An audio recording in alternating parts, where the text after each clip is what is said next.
آخر اونقدر خسته شدم از ناراحتی که یه روز پاشدم خودم راحت کنم بابا از این ناراحتی چی خبره.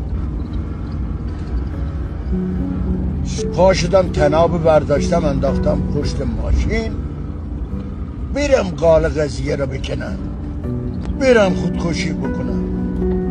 توتستان بود بغل خونه ما، تناب هر قرار می انداختیم گیر نمی کرد.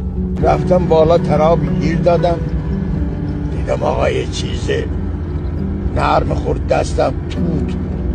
چه توتی شیرینی، شیرین بود. اولی را خوردم، دومی را خوردم، سومی را خوردم. یه وقت دیدم هوا داره روشن میشه، آفتاب زده بالای کوه رفیق. چه آفتابی، چه منظره، چه سبززاری. یه وقت دیدم صدای بچه ها میاد، گفتن آقا درخت تکون بده. ما هم درخت تکون دادیم، اینا خوردن. من که میکردم یه توت ما را نجات داد. توتو خوردی و همه چی هم خوب شد؟